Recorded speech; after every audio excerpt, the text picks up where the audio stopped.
Welcome everybody. It is a pleasure for me to introduce Samuel Fletcher. Sam Fletcher read physics as an undergraduate at Princeton University, then moved to sunny California to pursue graduate studies at the University of California in Irvine, where he graduated with a PhD in logic and philosophy of science for work done under the supervision of James Weatherall. After that, he moved to Munich, to the Munich Center for Mathematical Philosophy, where he was a Marie Curie Fellow and continues to be, for a little bit longer, a Marie Curie Fellow. And he's also an assistant professor of philosophy at the University of Minnesota. He works on the philosophy of physics, philosophy of science, philosophy of statistics, and has published widely in leading journals. He's also, and this is the last thing I'll mention, received the Rob Clifton Memorial Prize, given out by the University of Western Ontario annually to the best graduate student in philosophy of physics. It's a pleasure to have him here, and he will be talking today about reduction, emergence, and direct limits. Please, Sam. Thank you, Chris. So the work that I want to talk to you all about today is a combination of some recent work that I've been doing on formal methods in philosophy of science, in particular pertaining to reduction and emergence, and then applying them a little bit to a test case in quantum gravity. I have to add a qualification here because the test case is more, shall I say, classical than quantum. The relationship that I'm going to be talking about is between so-called causal set histories, which are kind of more of a classical flavored but discrete version of space-time and classical space-time. I'll talk more about those details in a little bit, but it does simplify the presentation. So let's start with some introductory ideas. Now, I take it that a successful theory of quantum gravity ought to have a few sorts of features. One, which we might describe under the heading of reduction, is that it ought to account for the success of the theories that it supplants. So if a theory of quantum gravity supplants general relativity as our best description of the nature of space, time, and gravitation, and in particular, in doing so, it probably will offer a description of the world that is radically different than that of general relativity. It ought to explain how general relativity gets so much right when it is nevertheless so wrong. Another theme, which is common in what people believe will ultimately be the case in a successful theory of quantum gravity, is a certain type of emergence. A lot of physicists and philosophers, as well of physics, believe that whatever theory that will be, the ultimate structure of the world may not well be spatiotemporal. So it then behooves a successful theory to explain how the space-time, spatiotemporal structure of general relativity arises from some non-spatiotemporal substratum. Now, the difficulty in trying to explain these two goals from the perspective of the usual philosophical accounts of reduction and emergence is that the usual philosophical accounts of reduction and emergence in philosophy are taken to be incompatible. Oftentimes, emergence is just defined as the failure of reduction. So this suggests a role for philosophers in trying to help understand the conceptual novelty inherent in quantum gravity by offering, in particular, accounts of reduction and emergence that are amenable to application in quantum gravity. So what I'm going to argue for today is a few things. The first is that we can apply a framework of what I call similarity structures that I've developed recently to give precise and also applicable definitions for reduction and emergence between different scientific theories, and in this case, theories of space-time and gravitation. And I want to argue as well that this framework also explicitly connects with the ideas that is sometimes tossed around here about physical salience. That is, showing how the formal mathematical structures inherent in the two theories do representational work.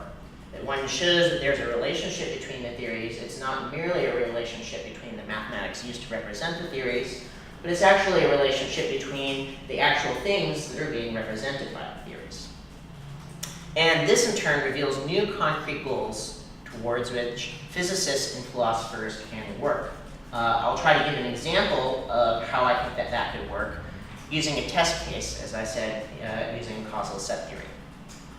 Okay, so here's the outline of what I'm going to talk about. After this introduction, I'm going to start by talking about similarity structures in general, and then I'll talk about how within that framework of similarity structures, one can give formal definitions of reduction, intertheoretic reduction in particular, and emergence. In particular, what it means for a property of a model to be emergent. Then I'll take these ideas and I'll apply them to causal set theory. First, I'll describe how it becomes very simple to describe how spatio-temporal structure would be emergent with respect to causal set theory. But I want to argue that in order for this sort of emergence to be interesting, one has to also have a reductive relationship between causal set theory and general relativity. In particular, in order for the emergence of spacetime to be interesting, causal set theory has to also explain, in some sense or other, the success of general relativity. So the usual way of understanding that, as I've argued in the past, and I'll suggest it today, but less thoroughly, comes from the main conjecture of causal set theory, the hauptvermutung. Is that the correct pronunciation? Hauptvermutung. All right, good, good. I've been trying to work on my pronunciation. This is a tough one for me. I'm going to argue that the usual way that causal set theorists understand that main conjecture distracts them from what are some of the essential issues in understanding the representational relations between causal set theory and general relativity, the physical salience, in other words, of the formal relationships between the theory. I'm going to suggest there's maybe a related but slightly different way of thinking about the relationship between the two theories in terms of direct limits, which one does find in some of the older literature on causal set theory, but which doesn't go quite far enough in revealing the physical salience of that relationship between the theories. So then I'll discuss how, by thinking about issues that arise from thinking about things in terms of similarity structures, we can get at least some ideas for how to connect the two theories using direct limits in a physically salient way. And I'll give a conjecture for what I think one can try to prove along those lines, although I don't have any concrete results myself yet. Okay, let's start with similarity structures. So, formally speaking, a similarity relation on a set is just a non-empty binary relation on the set that has the property of being right quasi-reflexive. That just means that if you have two elements in the set, if y is similar to x, then x is similar to x. So this constraint just says that if anything is similar to an element, that element is similar to itself. A similarity relation you can think of as a qualitative notion of similarity. Now, oftentimes we'll be interested in not just one particular notion of similarity, but many related sorts of notions of similarity. In those cases, we can take many different similarity relations and put them together to form a similarity space. So a similarity space is a set equipped with a set of similarity relations. And that set of similarity relations is just called the similarity structure. So a similarity structure is a collection of qualitative relations that describe different ways that elements in the set are similar to one another. So here is a very simple example. Let's say that y is observationally similar to x, denoted like this, if they are both paths, and any observer, having traveled a finite distance in x, has had experiences compatible with being in y. Now, let's suppose that the set that we're interested in contains these two sorts of paths. This first one on the left is a linear path, and the one on the right is a forked path. Now, according to this observational similarity relation, I would say that the left path is similar to the left path, and the right path is similar to the right path. And the right path is similar to the left path, but not vice versa.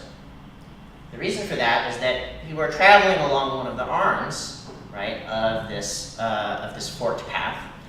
After having traveled a finite distance, right, you may encounter this fork in the path. However, if you're traveling along the linear path, the one on the left, you'll never reach a fork in the road. However, if you are in fact traveling along the linear path, the one on the left, then after a finite amount of time, your experiences will always be indistinguishable of traveling on the rightmost path. You might just have started far along enough down one of the forks. However, it's not the case that any observer traveling on the right path, on the right forked path, will have experiences that are observationally indistinguishable from those on the left. That's because some of the observers who are on the right path will encounter the fork, and as soon as they encounter the fork, they'll know that they're not on this one. So this simple example is just supposed to illustrate that similarity. We often think of if A is similar to B, then B is similar to A. But there's some circumstances in which we want to think of similarity relations as being non-symmetric. Okay. We'll have some more concrete examples about how to think about these in a little bit. So a little bit more terminology. So I'll say that the domain at X of a similarity relation is just the set of elements in the set that are similar to it.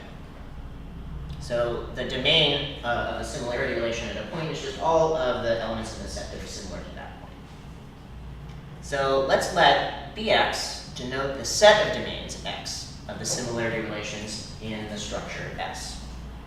Then we can define a closeness operator, which is a map from the set of all subsets of X to the set of all subset X of a similarity structure. And it's defined in this following way. It's the collection of all elements in X such that every domain at X intersects A. So what that means is that the closeness operator takes a collection of elements of the set and returns all of the elements in X that are arbitrarily similar to those in A. That will include all the elements in A, but it will also include elements that are not in A, but all of whose domains intersect A. So the idea there is that the elements in the ones that are arbitrarily close to A, right, are the ones which, according to any notion of similarity, right, are similar to elements in A. Now, for those of you who have studied a bit of mathematics, you'll notice that this closeness operator is very similar to what in topology is called a closure operator. And you'd be right to notice the similarity. It turns out that you can show that the closeness operator, in a certain precise sense, is what's called in topology a pre-closure operator. It lacks one of the special properties of closure operators, but it gives rise to a structure which is very similar to topological structure. What's important for our purposes, though, is that the closeness operator takes a set of elements and returns the set of elements that are arbitrarily similar to those elements. Sam? Yes? Do you really mean little x element of big X, or should it be little x element of A? Do you mean in the definition of the closeness operator here? Yeah. So we do mean to say that it is the set of little x and big X. And the reason for that is that the elements that may be arbitrarily close to A may not be inside A. So for instance, if you think about it geometrically, think about all of the points on the interior of a disk. The points on the boundary of the disk are going to be arbitrarily similar or close to the points in the interior of the disk, even though they're not included in the interior. So it's important that the possible elements in the set of elements that are close to A not just include the elements in A. Does that answer your question, Nick? Yeah. All right, cool. But why the universal quantifier there? Right here? Yes. Could Right. you just erase that and what you mean? Why write dx? So you mean if I had an existential quantifier No, instead? if you just forget about for every dx, yeah, the set of x's whose domain intersects A. Why do we have? The reason for that is that there may be many different similarity relations in the similarity structure, and each of them is going to have a domain at x. If it'll reduce to that case if we only have one similarity relation. Yeah. Any other questions? Okay. Let's go on. So now I'm going to try to describe how to understand reduction and emergence as well in terms of this sort of structure. The first step that I will take on board is that I'm going to represent different theories by their models. What I mean by that is not to say that I want to identify a theory by their models. I want to be agnostic regarding the debate about the syntactic and semantic view of theories, but I think that all parties in the debate agree that, at least in some circumstances, it's fruitful to represent a theory by its collection of models. And here I don't mean models necessarily in the model theory sense, I mean it more in the applied mathematician sense. So I'm going to imagine that I've taken the models of two theories that I want to relate by a reduction relation, and I put them together into one set.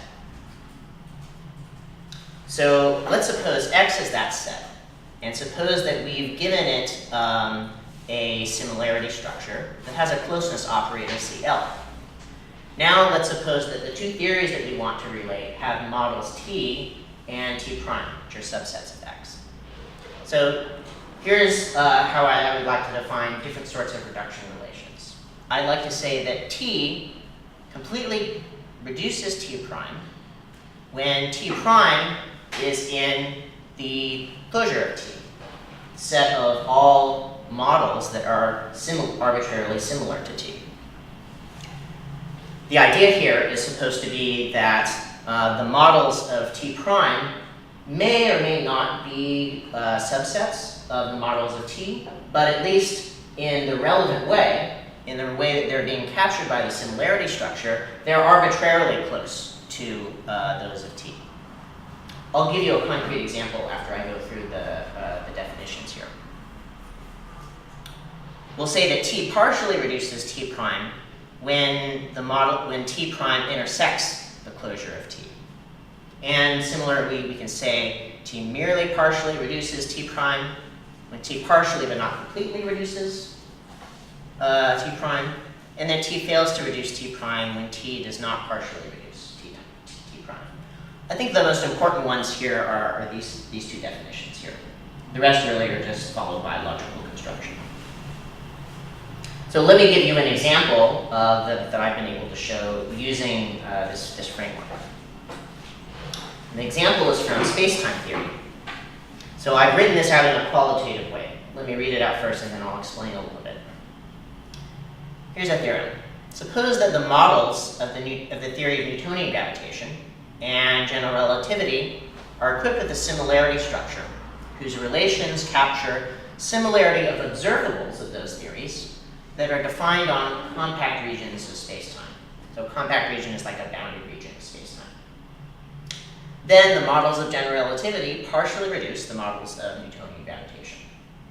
So what that means is that if you consider different models of spacetime theory, general relativity and Newtonian gravitation, to be similar by the different predictions that they make for different observables that are defined on bounded regions of spacetime, then for any model of for at least some models of Newtonian gravitation, there are models of general relativity that are arbitrarily similar to it.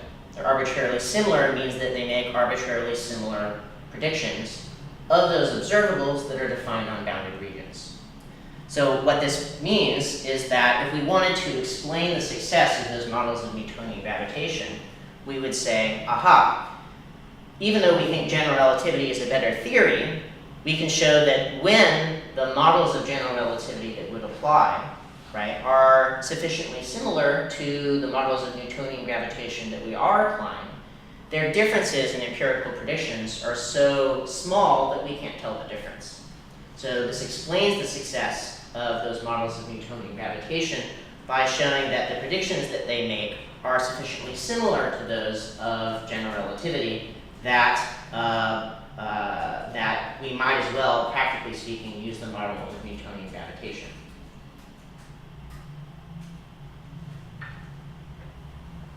Okay. So with that, we've lost the slides.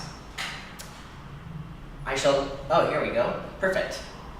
So that's how we can define reduction using similarity structure. Reduction gives us explanations of the successive theories by making sure that we encode the relevant criteria for empirical success into the similarity structures, and then showing that the models of the theory to explain are arbitrarily similar to the, in the relevant way, to the models of the theory that we're using to explain. Now, when it comes to emergence, we can give similar sorts of definitions. So here, when it comes to emergence, I'm going to talk about emergence as a feature of properties. So I'm going to talk about emergent properties of models and theories. Now this, in order to do this, we need to add a little bit of terminology. I'll say that evaluation of a property on a collection of models is a perhaps partial map from the models to some space V, which is called its space of values, or space of property values. So if, for example, an element is not in the domain of the property valuation, then the property represented by that is said to be not definable for that model. But if it is, it's said to be definable for that model. To give you an example, which will anticipate the example that I'm going to use in just a little bit, you might consider, for example, the property of having a certain amount of time that elapses for the whole history of the universe. Now, in some Newtonian cosmologies, there will be different numbers that will come up.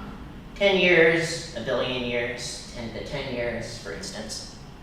But in models of general relativity, there's no objective notion of the time elapsed for the universe. There are certain proxies that one can use in certain sorts of spacetimes, but there's not an objective notion of time flow like there is in Newtonian gravitation.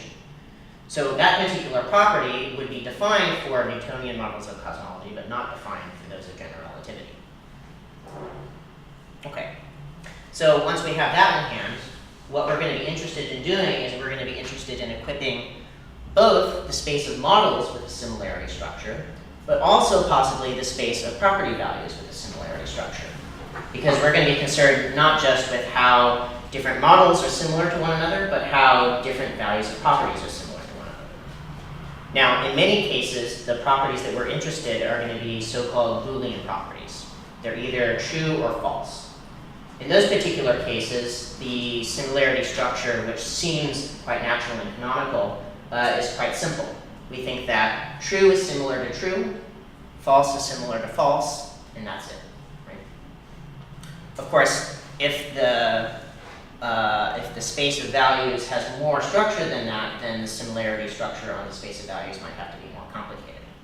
But the cases I'm going to be mostly looking at are Boolean properties, because they're the simplest. So this is a bit big. That's just what I just said. Right, we're going to equip these with similarity structures so that they each have their own closeness operators. Okay, so let's start at the top here.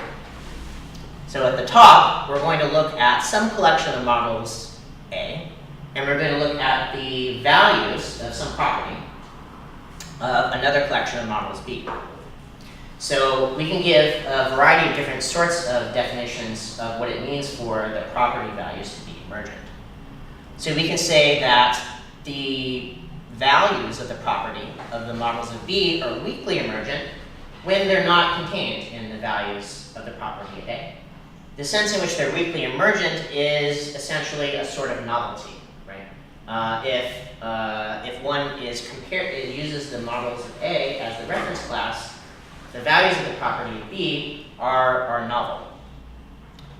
we can say they're completely weakly emergent when, in addition, they don't intersect one another. It's more interesting when we look at what I call strong emergence.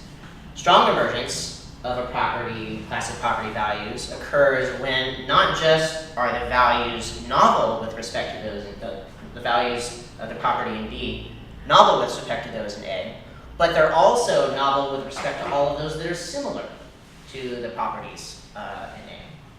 So what that means is that even if one looked at, so there's a sense in which strongly emergent properties are a bit surprising with respect to those in A, because even the ones that are similar to the ones in A, right, don't contain the values of the properties for those in B. There's two more that I want to talk about, what I call non-reductive emergence and radical emergence.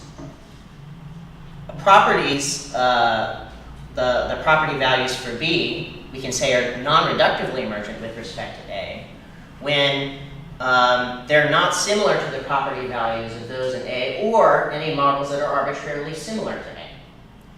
The reason why I call this non-reductive emergence, right, is that the models that are arbitrarily similar to A are going to be the ones that could possibly stand in a reduction relation with the models of A.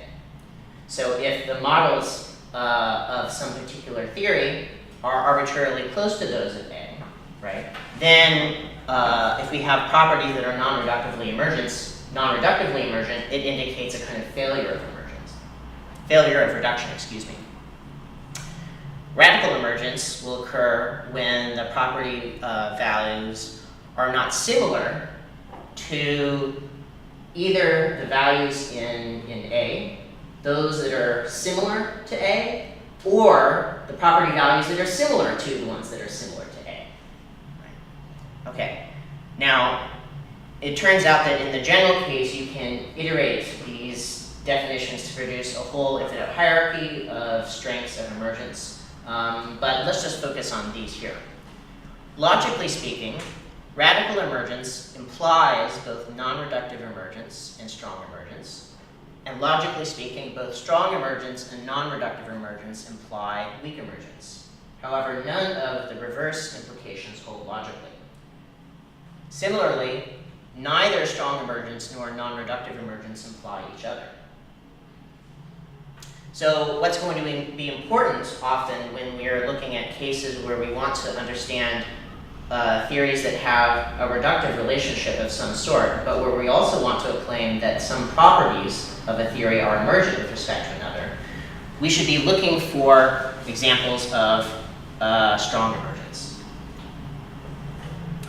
So here's an example, right? Suppose there's the same similar case as before. Suppose the models of Newtonian gravity and general relativity are equipped with a similarity structure whose relations capture similarity of observables defined again on compact regions of spacetime, that is, bounded regions.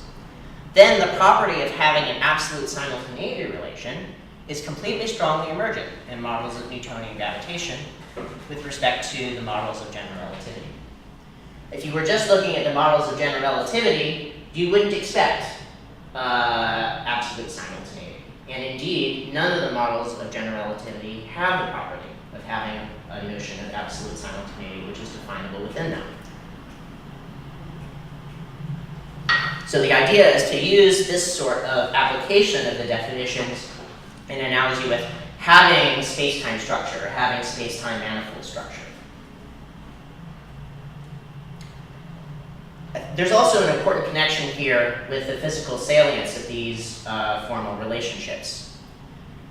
It comes in how one picks the similarity structure.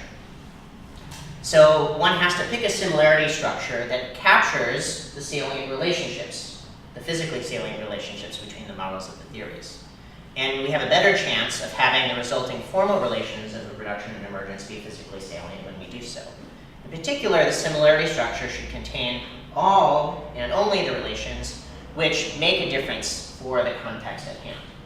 Context at hand will often be something like explaining the success of one theory from another.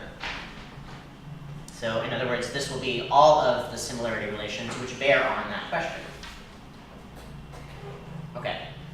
So now I'm going to try to apply these ideas to the case of causal set theory and general relativity.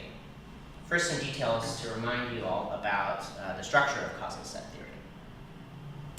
So a causal set is an ordered pair, C and a precedence relation, where C is a set and the precedence relation is reflexive, so A at least precedes A, antisymmetric, transitive, and locally finite, or what is sometimes called interval finite. The idea of this is that the elements of C are supposed to represent events, just like the elements of a space-time manifold are supposed to represent events. The precedence relation is supposed to represent causal connections, or potential causal connections, in the same way that being time-like related represents that in general relativity, or relativity theory generally. The main difference, and this is captured in these conditions here, reflexivity, antisymmetry, and transitivity. Now, the local finite condition is supposed to capture the idea that a causal set is essentially a discrete sort of structure. That is to say, if you pick one event and you pick another event, right, which is related to it by this causal relation, and you look at all of the elements that lie in between with respect to that causal relation, that collection of elements will be finite in number. So that means that between any two causally related points, the total structure of events is discrete. Now, this is supposed to be a structure which is similar in many ways to space-time, but is not essentially spatiotemporal, right? There's no flow of time, there's no intrinsic sense of the structure of space at a time. What is intrinsic are events, happenings, and causal relationships between events. But those events are not essentially happening in space and time. Rather, space and time are supposed to be reconstructed in some way or another out of the structure. And in particular, it behooves advocates of causal set theory to try to explain how the relativistic spacetime structure of general relativity can arise or emerge out of this. So here's a kind of an example of a diagram that one often sees, adapted from one of Chris's papers. Each of these dots here is supposed to represent an event, and the directed arrows are supposed to represent some of the causal relations. Now, of course, I haven't drawn in all of the causal relations here, but all of the causal relations can be completed by transitivity according to this diagram. Now, I should mention that I'm going to limit attention to what are sometimes called complete causal set histories, and in some sense these are classical objects. A complete causal set history is a whole history of all of the events according to causal set theory. Lots of folks in causal set theory are very interested in the dynamics for space-time, but I'm going to ignore that issue here. I'm just going to look at a fully generated history of the possible universe according to causal set theory. Okay, so how could we understand how space-time structure is emergent in general relativity with respect to causal set theory? In a certain sense, applying the notion of similarity structures here makes the question almost trivial. Let me explain what I mean by that. So let's consider the Boolean property of having a manifold spacetime with the standard similarity structure on its values. So it's a Boolean property, so true is similar to true, false is similar to false, and neither true nor false are similar to one another. It then becomes simple to show that having a manifold spacetime is completely strongly emergent in relativistic spacetimes with respect to causal sets.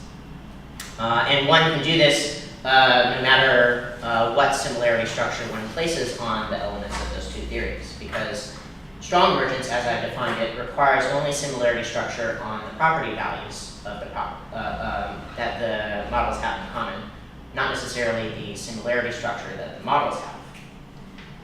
So the theorem is technically trivial. Conceptually, it indicates merely that causal sets have properties that are not even similar to those of relativistic spacetimes. This should not come as a surprise to you. Now, in order, though, to make this notion of emergence interesting, we need to say a little bit more. because merely saying that causal sets are different from relativistic spacetimes tells us something we kind of already know. We want to show that even though they're different, they're also similar in certain relevant respects. And to make therefore the notion of emergence interesting, we would want to show that there's also a reduction relation between the two. That causal set theory can explain the success of general relativity, even though the models of general relativity have emergent properties with respect to it. All right, that's what I've just said. Now, as I alluded to in the beginning, right, the way in which causal set theory is supposed to reduce general relativity is typically, or at least implicitly, captured in the form as hauptvermutung. Right. Now, I want to interrogate that particular idea a little bit to try to see how far it can go. The physical salience I want to assert right here of emergence seems to require a physically salient reduction relation. Okay. So usually the way that folks working in causal set theory think about the theory is that given some causal set in a relativistic spacetime, they consider an injection of the elements into the events of the causal set into the spacetime. And they say that it's a faithful embedding with density rho when it preserves the causal relations. That is, two elements are causally related in the causal set if and only if their images are causally related in the embedding. And furthermore, the image is mapped uniformly into the manifold at the density rho with respect to the volume measure arising from the spacetime metric. So once this notion of a faithful embedding is given, causal set theorists often articulate the relationship, or the hypothesized relationship between general relativity and causal set theory in the following sort of way. If we have two faithful embeddings of a causal set into two relativistic spacetimes at density rho, then the two relativistic spacetimes are supposed to be approximately isometric above the volume set by rho. Now I put these in quotations because at the present stage, these are not mathematically precise notions. Now that's okay, but one of the things that we need to investigate here, right, is the sense in which this main conjecture is supposed to capture a physically salient way in which relativistic spacetimes and causal sets are similar to one another. However, it's not, I want to claim, immediately apparent that it is so. There's a few reasons why. I want to say that there is an intuition behind the conjecture. The idea is something like if one samples enough points from a relativistic spacetime with their causal relations, one should be able to recover most of the geometry. So if you invert that idea, if a causal set is such that it could have been sampled from a spacetime, then that spacetime should be essentially unique. Now, maybe this is correct, but it's not clear whether proving this sort of conjecture will actually show how the success of general relativity can be explained by the success of causal set theory. It shows that a certain formal relation between them maintains, but how does it show that causal set theory makes the same or similar predictions as general relativity? Maybe it does, but it's not clear. Aside from this imprecision, right, it's not yet clear that approximate isometry will capture all of the necessary explanatorily relevant properties that we want to be captured. And even if it does, that doesn't guarantee that the relevant similarity of the faithfully embedded causal sets with the target relativistic spacetime is to be explained. So I'd like to suggest a different way of thinking about this. Using an idea about direct limits that you find a little bit in the older causal set theory literature. Here's a quote from an earlier paper by Luca Bombelli and David Meyer from 1989. Here's what they say. The collection of all causal sets that's embeddable in a spacetime forms a directed system of partially ordered sets whose directed limit clearly consists precisely of the points of M together with their causal relations. Hence, this collection of countable sets also determines the topology, the differentiable structure, and the metric up to a local conformal factor. Now, I think it's important to note that we can't measure actually much of this structure directly. But perhaps we can articulate the relevant sort of structure that causal sets and relativistic spacetimes have in common that would be needed in order to show that one approximates the other. In other words, that we can show that this sort of direct limit construction that they're talking about recovers perhaps not just this sort of formal structure, but relevant empirical structure that we would need in order to explain the success of general relativity. So let me explain how this is supposed to work a bit. So let's start with the definition of a directed system. So this looks a little bit complicated, but it's the intuition behind it is pretty simple. So a directed set is just an element with an order relation on it. Now, if we have a set of objects that are indexed by the elements of this order relation, then these objects kind of pick up the ordering that's inherent in the set. Further, let's suppose that we have a collection of homomorphisms, Fij, from Ai to Ij for all I less than j that has the following properties. Fii is the identity on Ai, and Fik is just the composition of Fjk with Fij for all j in between I and k. Intuitively, you can think of this as, to take a particular example that's going to be relevant for us, that the AIs are kind of like causal sets. And each of these Fs are embeddings of a causal set into another causal set. The idea here is that the embeddings are compatible in the sense that one looks at a collection of causal sets and starts putting them together, pasting them together. Some of them might be embedded into the other, but some which you might add elements. So I imagine like a piece of coral that represents like a causal set. Take a piece of coral, you smash another piece of coral onto it, and then another piece, and then another piece, and then another piece. And the directed system is the collection of all the different smashings together of these structures that are guaranteed to be compatible by the way that the directed system is described. So then the directed limit of a directed system is just the result of the accumulation of all of this. So the result of the accumulation of all of these different pieces of coral that we smash together is the direct limit of this sort of structure. Another sort of example that's sometimes used in the literature, for example, is the thermodynamic limit. So in the thermodynamic limit, often one takes a finite statistical mechanical system, say a set of spins, and looks at bigger and bigger and bigger and bigger sets of spins. The embedding relations that we get from saying that they're bigger are exactly the sorts of embedding relations that we're talking about here. So the direct limit of the thermodynamic limit, right, is an infinite statistical mechanical system. Similarly here, right, the direct limit of a directed system of causal sets is supposed to be a relativistic spacetime. Okay, great.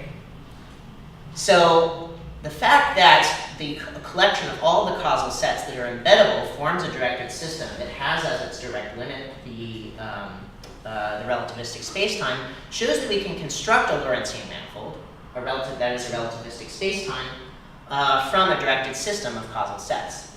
But it does not yet show that the relevant properties, such as observables, are well approximated. So I'd like to make some suggestion for how we could take this idea of a direct limit and try to show that the direct limit is physically salient, that it captures the relevant observables that ought to be approximated to explain the success of a model of general relativity, that is a relativistic spacetime.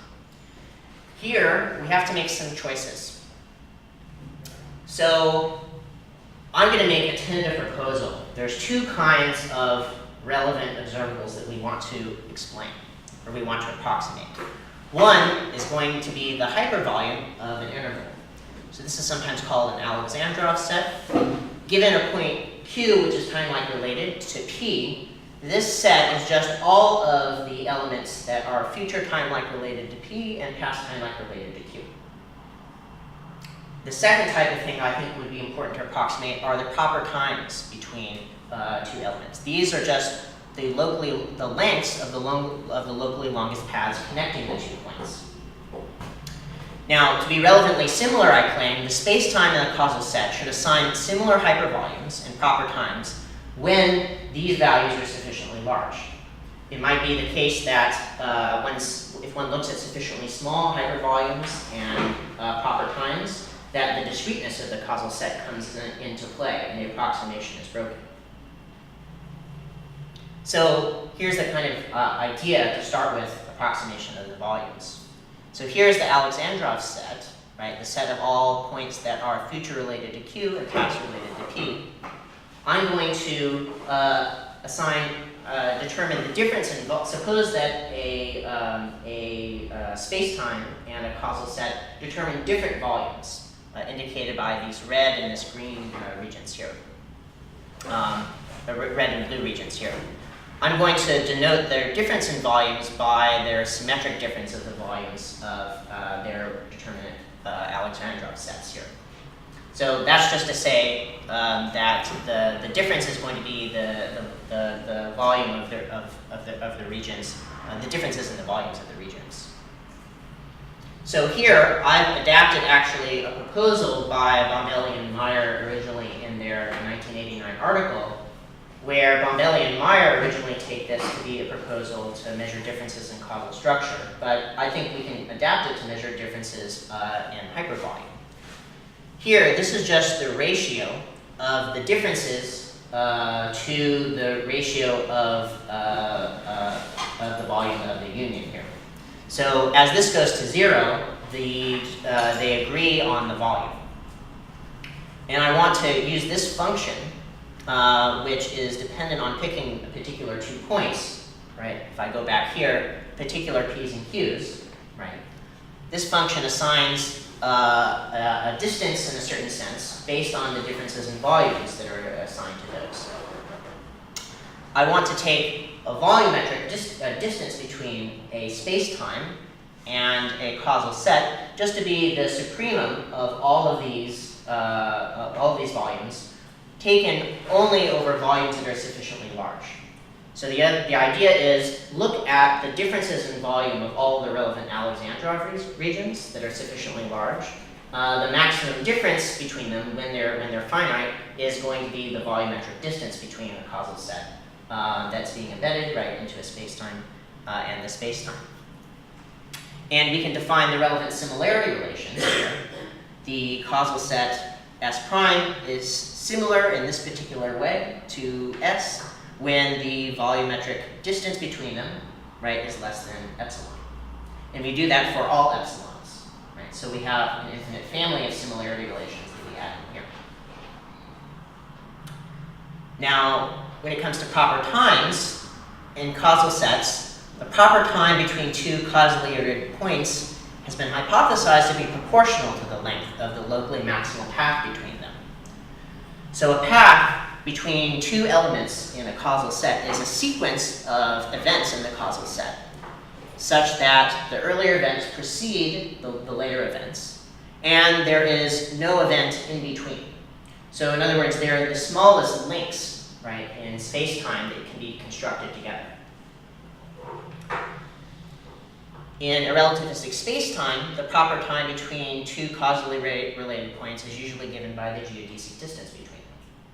So what we want to compare, therefore, is the geodesic distance between 2 points as given by a relativistic space-time compared with the length of the path between it.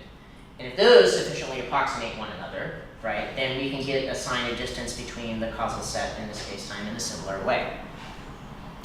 So here, I've just defined this function beta to take this distance for any particular P's and Q's.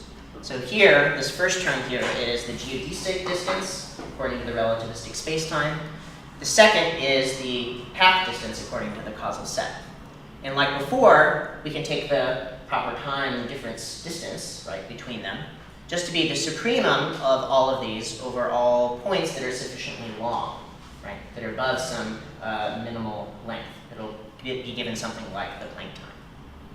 And we can set the similarity relations, right, just to be all of those that take the spacetime and the causal set to be less than epsilon away when it comes to this proper time distance. And we take the similarity relations to vary over all values of epsilon, or at least all of the values of epsilon that are empirically relevant. We might set a lower bound on the epsilons that we care about. And that's entirely compatible with the similarity structure as well. Okay, now here's my conjecture. According to the resulting similarity structure, causal sets completely reduce relativistic spacetimes. It's a precise conjecture. I don't know if it's true or not, but it would be very nice if it were true, because it would prove a sense in which causal sets could explain successive general relativity while letting spacetime be emergent in the lab. Okay, so I've come to the end of my presentation, just on time at 50 minutes, I think. So here's what I've done. I've employed similarity structure to articulate precisely notions of reduction and emergence that I think are pertinent to quantum gravity. And in particular, I've shown how it applies to the emergence of spacetime in general relativity from causal set theory, and how this is interesting when further the latter reduces the former. I think this is an essential element in showing how or why the feature of being emergent is interesting, right? It's not just that causal sets are different from relativistic spacetimes. They also have to be similar in relevant ways in order for it to be interesting as well. I've criticized the usual way of approaching this question and suggested another way that has similarities to those that one finds in the causal set literature that I think is more obviously physically salient, and I've conjectured how it could be proven. Thank you.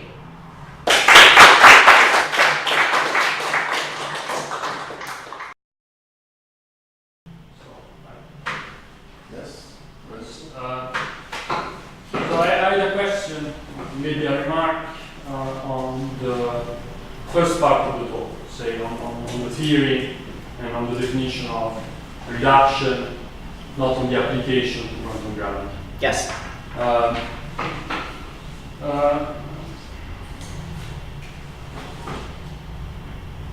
So the remark with a question is as follows.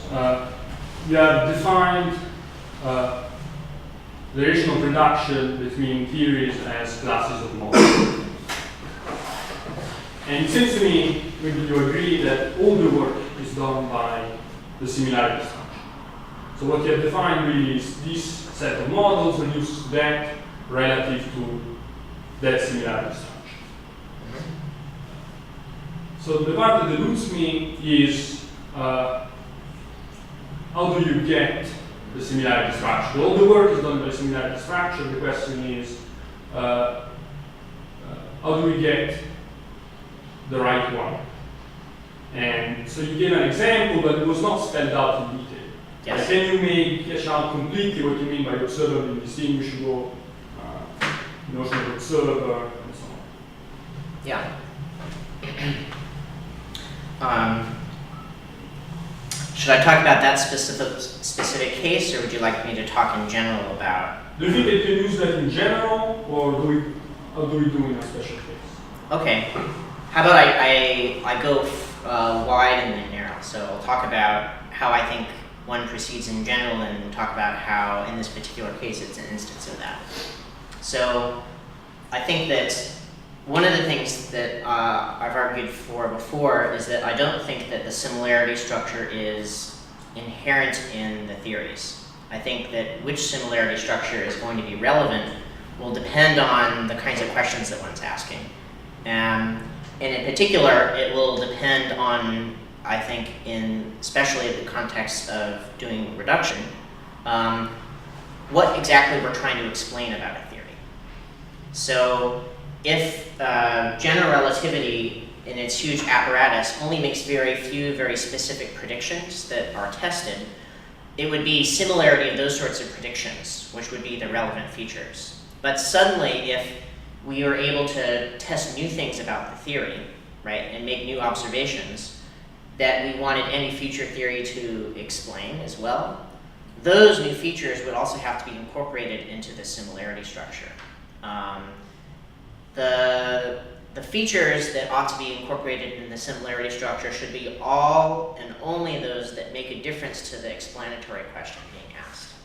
So what I mean by that is that if you want to explain the success of particular models of a theory, you should make the similarity structure sensitive to exactly and only the features that you want to explain.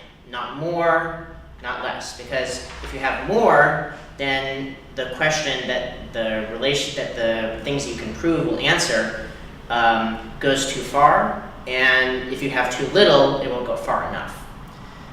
I don't have an algorithm for taking a context and saying what's relevant. That's hard philosophical work.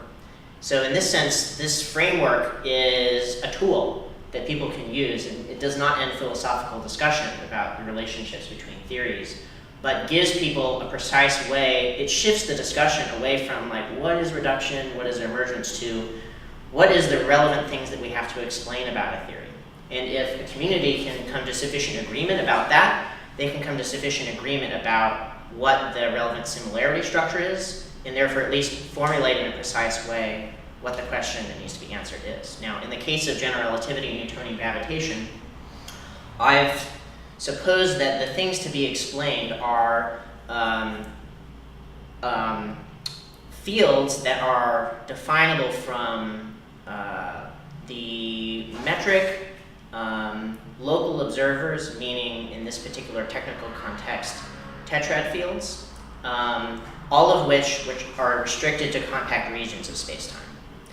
Now, it could have gone in different ways. You might want to think about quantities which are definable on all of space-time. So, for example, you might talk about particular topological invariance of the space-time manifold. It turns out that if you do go to a similarity structure which captures those, you can show that the reduction fails. That, in that respect, there are always models of Newtonian gravitation that are not even similar in the relevant ways to models of general relativity. However, when it comes to the explanatory success of general relativity, it seems to me like most of the ways that we've used it have been for relatively localized observables, those that are defined on bounded regions of spacetime from the spacetime metric and tetrad fields. Now, of course, we also do matter theory, right, on general relativity as well, and I haven't said anything about that. And that's an avenue for future research. The result that I've been able to prove is only about pure gravity. Does that answer your question? Yes, so will you just say that the binary concept of reduction is gone, and now we have a theory, a ternary relation, this reduces to that with respect to this important feature? Yes, exactly right. There's something I haven't fully appreciated yet, and maybe to walk through a trivial example, proposed counterexample may help us see where the problem is. So suppose we start with some sort of domain of models, maybe the models of GR, something like that. Yes. We define a similarity relation, a universal relation, a similarity relation, Yep. that every model pairs to every other model. Yep. I define a similarity space with a set of similarity relations which I decide to be the singleton universal, the singleton consisting of the universal relation. Yep. The domain of the similarity relation is the domain Whole of set, yeah. all sets, or sorry, all models. Yep. They will come out everything as close to everything else on that. And then I say, I pick one model of GR, Yeah. say, the Zitter spacetime or whatever, pick whatever your favorite spacetime is. Mm-hmm. Wouldn't it then be the case that the Zitter spacetime completely reduces GR because that's a model which is a subset of all those models which are close to all of the models, which are all the models? It reduces it with respect to the similarity structure, That I've which yes. makes all models similar to all other models. Yes. So, but that's clearly a silly example. I would say that it's formally correct, but Yes. it is silly, but we can identify the silliness in the fact that the similarity structure is not physically salient. So it's really important that we apply some judgment as to which similarity relations we admit. Absolutely. Into our similarity structure. Yeah, this is exactly what I took your point to Sorry, be. yes. I'm sorry, I mean, Yeah. I'm a little bit slower, but Yeah. I'm getting there too. Yeah. Okay. Absolutely. Good. Okay. Yeah. Okay. So That's the slogan is that the similarity relations should encode all and only the differences that make a difference to the question that you are trying to answer, or the explanation that you're trying to make. So what that means really is we need, before we can judge questions of reduction and emergence, we need to have an interpretation of the theories. We need to. We need to have at least an interpretation of what features of the theories we're trying to explain, and which features of the theory that we don't think requires explanation. Actually, I think that's very sensible, because I think no project of reduction can really succeed without doing that prior work. Absolutely. So yeah, okay, good. Absolutely. Yeah. So there was a question. Yes, I see Nick. Go ahead, Nick. So I think that the question I had in mind was along the same lines, and maybe it's already answered it, which was why I guess it came to me in particular the definitions of emergence, and sort of wondering why they might want it just turn out to be symmetric. But I guess that's also going to be taken care of by the similarity relationship in general. It could be. But what about the weak emergence? Because I don't see where that relates, where the similarity relation plays any role in there. Right. It's just about You're right. So the way that I've defined weak emergence is that it's essentially just the concept of novelty. Right. So weak emergence occurs just when you've got some models with some properties that, with respect to some other collection of other models, right, are new. Now, one of the things that I do think is important is that just because something is emergent doesn't mean that it's interesting. In fact, in the huge article where I developed this theory of similarity structures, one of the things that I do take time to mention is that it's essentially always possible in any sorts of marginally interesting cases to find weakly emergent properties. But whether or not those weakly emergent properties are interesting or not depends on whether the weakly emergent properties are physically salient. So I agree with you, Nick, that weak emergence is weak. That's actually why I picked the name there, weak emergence. The reason why I wanted to define that is I wanted to show that there's a hierarchy of different sorts of strengths of idea about being novel or surprising. I think most of the time, weak emergent properties are not necessarily going to be very interesting if they're not also strongly emergent. Okay. I mean, maybe then I see. I mean, people say that emergent relation, any relation of emergence has to be asymmetric sometimes. Well, it's important. They say sometimes it has to be symmetric. Yeah, so it's important to note that, so the way that I've talked about emergence is a feature of a property of a model or a collection of models with respect to another collection of models. You totally cut out in the sound there. You stop. Yeah, so to repeat, the way that I've defined the different sorts of notions of emergence is that it's always of a property or a collection of properties, or really, strictly speaking, values of properties, of some collection of models with respect to a relevant comparison class of models. So when we talk about whether or not that's a symmetric relation, well, it's a three-place relation. So that makes things a little bit more complicated, and especially when you go to strong or non-reductive or radical emergence.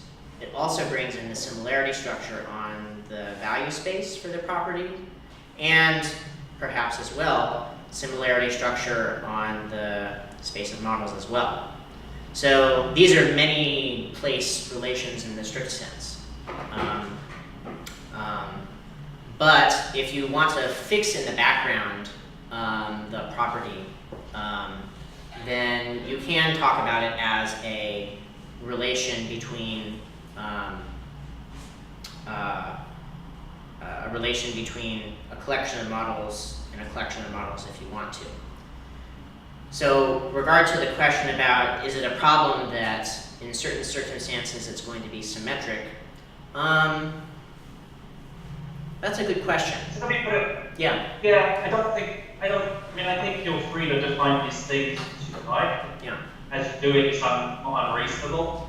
But it might be good in the presentations to really stress that it's not going to fit with certain ideas people had. Because I guess I was spending some time trying to think how this might be capturing my intuitions about emergence. And I very much see what it is you're trying to, what you're doing here. And it's kind of helpfully clarifying to see that it's something different. Okay. Okay, cool.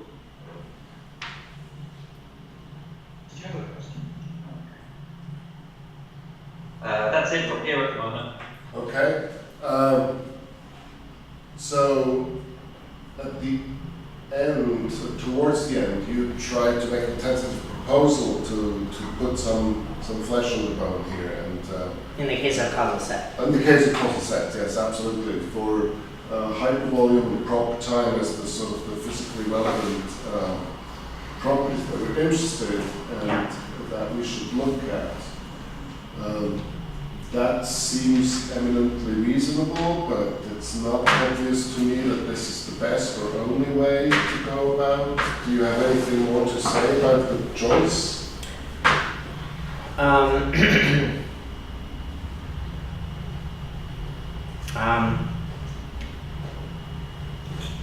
think I don't have a knockdown argument for why these are the right choices, and in fact I'm totally open to changing my mind about that.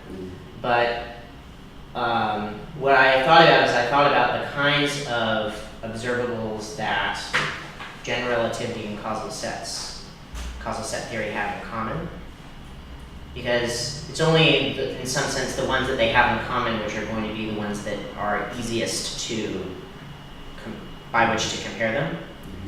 And the things that they have in common are causal relations, hypervolumes, and something like lengths of GeoD6. Yeah. Now, there's been some discussion that lengths of GeoD6 are recovered from hypervolumes, and so the lengths of GeoD6 may be redundant. However, that's just a conjecture as far as I know. And it's not necessarily proven. If it were proven, then we would be able to reduce what we need. Here's one worry that one might have with this. One might say, well, as reasonable as this sounds, it conceivably maybe can be the case that causal set theory or causal sets reduce relativistic spacetimes in this sense based on that pair of physically salient properties that we look at, where we get to whatever degree of closeness that we define a very good match between hypervolumes and path lengths. Yeah. But it turns out in some cases these causal sets are really very different from relativistic spacetimes in the sense that they are much higher, more highly dimensional. They're not completely not embeddable for some odd reason of the overall topology of them into four-dimensional manifolds or something like that. Yeah. I mean, there is a possibility that something like this might happen, Yep. at least sometimes, and then we would want to say, then we're not really satisfied yet. We would need to say something about dimensionality as well, or whatever else that might potentially screw up the reduction. Well, I'm not sure. Part of the reason why I'm not sure is if we think about the case that's easier to think about, so Newtonian gravitation and general relativity, there are all sorts of models of general relativity that have weird features that are not even close to being Newtonian models in any relevant sorts of ways. But we don't take that to be a mark against the ability of the theory to explain the success of Newtonian gravitation. Because even though there may be models of general relativity which are widely different from models of Newtonian gravitation, all that we really need is that for every model of Newtonian gravitation, there are sufficiently similar models of general relativity.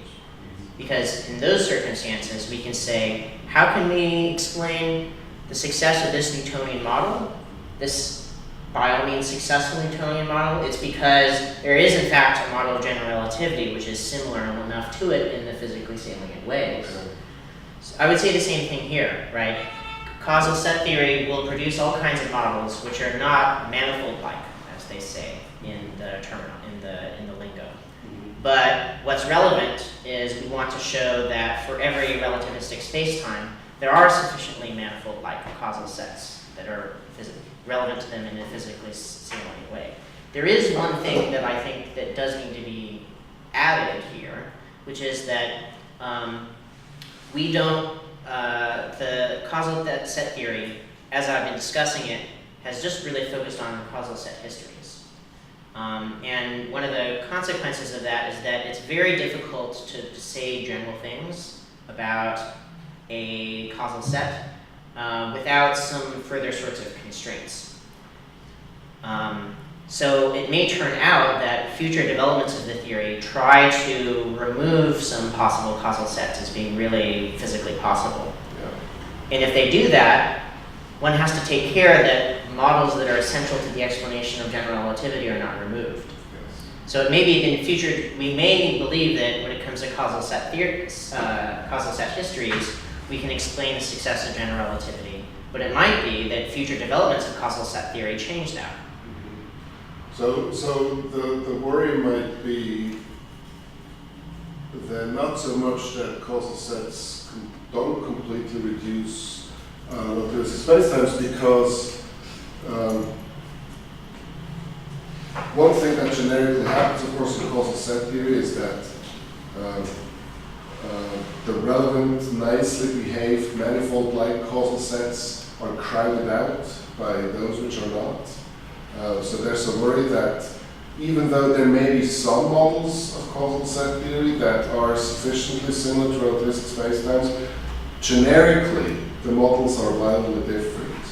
And that's still some sort of deficiency, of course, of the theory, but perhaps that's not a problem for the account of reduction here, but it's a problem generally of the theory that will need to be addressed prior to these sort of concerns. Perhaps. I wonder what would happen if one applied that question to the case of Newtonian gravitation in general relativity, though. I think it'd be my inclination that in many relevant ways, right, the models of Newtonian gravitation, the models of general relativity which are similar to those of Newtonian gravitation are not generic as well. But we'd have to think a little bit more about how to make that idea precise. In causal set theory, because oftentimes people think about the not fixed histories but dynamics that is probabilistic, one has a measure, or at least in principle, one has a measure on different causal set histories, so that one can talk about properties of causal sets almost surely, for example. But it's not really clear that we have an analogous thing in general relativity. I've ignored that issue because I've ignored the dynamics altogether. I mean, the dynamics is an idea, an attempt, of course, to get rid of those badly behaved causal sets which are not supposed to be yours, intended to be or thought to be physically relevant. Yeah, I wonder though, right, whether or not that's really essential.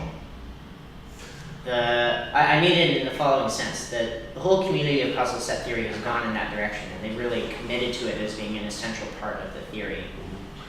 But from a different perspective, I wonder whether that's really necessary, whether all that is really necessary. Their perspective is that if in our theory, generically, we do not have space-time emerging from the fundamental structure, then it seems like, you know, the whatever deficiencies in explanation we had in general relativistic based models of cosmology, and that motivated us to formulate inflationary cosmology because we thought otherwise we cannot explain why this otherwise very improbable, you know, initial conditions should have obtained. Yeah. We think that something more generic needs to be there. That's going to be nothing in comparison to how you know, the causal sets are going to be generically badly behaved. So we should be extremely surprised to find ourselves, in some sense of the word, to find ourselves in a world that's, you know, spatial-temporal. Yeah. And that's considered, so in other words, it's somehow a deficiency, an explanatory deficiency in the theory if there's nothing more to be said. I think that's the motivation behind it. I think that sounds right to me. Maybe I'll just say one more thing along those lines, which is that in order to produce a good explanation of the success of a theory by another, you have to make sure that the models that you're using to explain that success are ones that are themselves, we have some evidence are successful. Because, so for instance, if it turned out that the models of general relativity we needed to explain the success of Newtonian gravitation have never been successfully applied even remotely to any actual phenomenon, we might be worried that the way in which we're explaining the success of Newtonian gravitation is by a sector of general relativity that's unconfirmed, and that in future work those models might be removed, and so we lose our explanation. So the thought is maybe perhaps along these sorts of lines, that unless we can, if we show that space-time is emergent generically in this sense, we don't have to worry about that, presumably, or at least we can worry less about it. Whereas if we don't show that, we're open to the concern that future developments in the theory will take away the models that have not been used successfully that we need in order to provide the explanation. I don't want to monopolize the discussion here, though I could go on.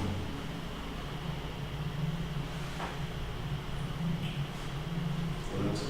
Well, I have already asked you something, so maybe. Look, go ahead. So maybe my question is connected to the issues we discussed at the beginning, and so your definition of reduction in terms of similarity structure. So I wanted to ask you this: the similarity structure in your example.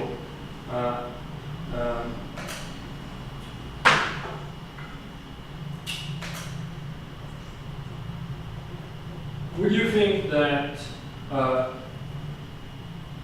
capturing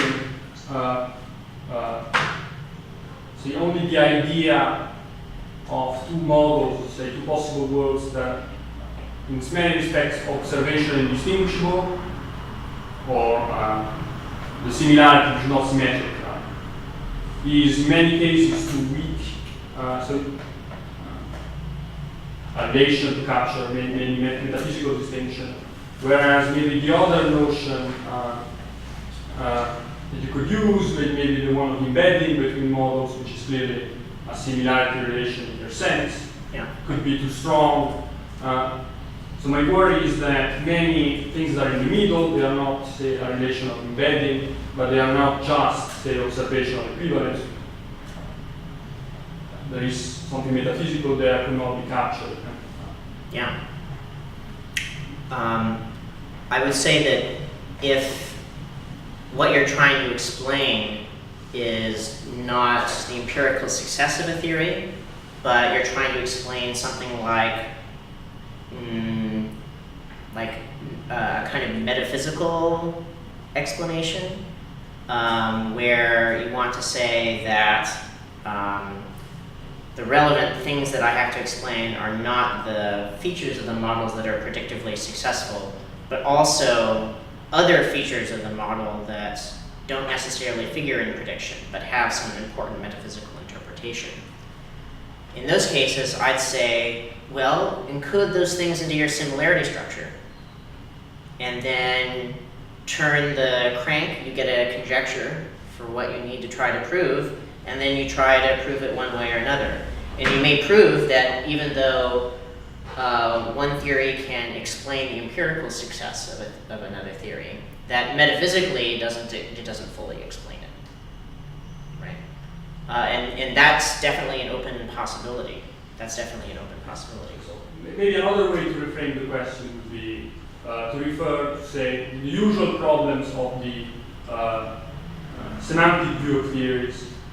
Say the problem, a similar article, I think, was Hans Adolfsson on, say, the notion of intertheoretic reduction and the troubles of the semantic view. And my question is, do you think that you can solve them? Because it seems to me that they will reproduce. Because you have, intertheoretic reduction or equivalence, you can frame it as some sort of isomorphism, or in your case, since you have reduction sort of embedding, but in that case it will not cover much. So his example was, say, Heisenberg matrix mechanics, and you can have Schrödinger with, but they are not really isomorphic, but they are in some sense equivalent. Right. This is so strong. Just observational equivalence, you could have theories that seem to disagree, right, but have the same predictions. So can you find something in the middle? Right? Yeah, so I want to emphasize that the notion of reduction here is not a special case of observational equivalence, but it's more like observational approximation, right? So the picture that I like to imagine is a picture that I've used before. So imagine an open disk, and the open disk represents all of the models of general relativity. And the bound, I want to say something like, we have reduction, right? We have an explanation of the success of Newtonian gravitation if we can show that the models of Newtonian gravitation lie on the boundary of that disk. It's not that the models of Newtonian gravitation are observationally equivalent to any models of general relativity, but rather that under the right circumstances, they give such similar predictions for the things that we care about that the differences are so small that it doesn't make really any difference. So that's one thing I would want to emphasize. Another thing is that even though I'm using models to represent theories, I'm not saying that theories are collections of models. So I'm not, this framework doesn't require the semantic view of theories. It's compatible with the syntactic view as well. All that one has to do is accept that under certain circumstances, it's acceptable to represent a theory by a collection of models, while declining to say that a theory is a collection of models or something like that. Another thing is that the literature, that was reignited by Halvorsen and others about theoretical equivalence suggests that we ought to think about theories as having more structure than either the syntactic or the semantic view usually imagines. That's actually quite amenable in this treatment here, because you can show, one of the things that Halvorsen suggested, and which I'm quite friendly to, is the idea of having categorical structure for a scientific theory. That is a built-in notion of which models of the theory are representationally equivalent. What I mean by that is that they have the same representational capacities. They can represent the same physical situations. One thing that you might expect, right, is that if you have that sort of view of theories, any two models which are representationally equivalent in the sense of having the same representational capacities ought to be able to be similar to one another in the appropriate sorts of ways. They ought to be able to represent the same sorts of empirical predictions. So there's an interface between that sort of structure and this sort of similarity structure, which is compatible with that. I haven't talked about that because that's a whole other talk. and it's also something I need to work out in some more detail. So the upshot is that I don't need to make any commitments about a formal view of the nature of theories. I only need to have people accept that under some circumstances we can represent theories by their models. Nick has a comment. Yeah, just, no, I hear myself. No, it's gone. I just want to say how much I really enjoyed the talk, and I found the framework really interesting. And I guess so here's what my takeaway from it. So maybe the comment comes with a question about whether I'm getting the right lesson here is, Yeah. I really like the nice framework where you have the very sort of clear sort of distinctions. But the point ultimately is the real work now is going to be done by what your similarity relation is. I kind of hope that there are sort of cases of debates about reduction or anti-reduction or emergence where a framework like this can kind of make it clearer. People just have to be more specific about in what regard things are similar. They're saying things are similar, and that may well clear things up. And I guess that also helps make sense of some conversations we have. But yeah, terrific. Thank you. Yes.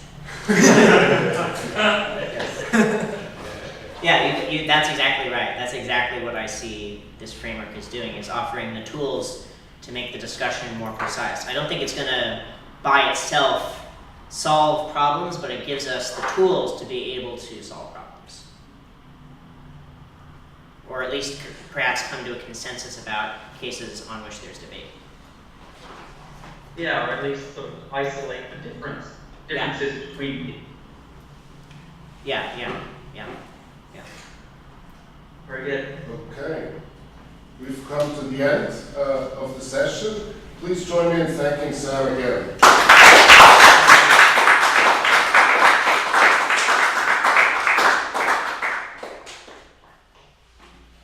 And goodbye, Chicago, everyone.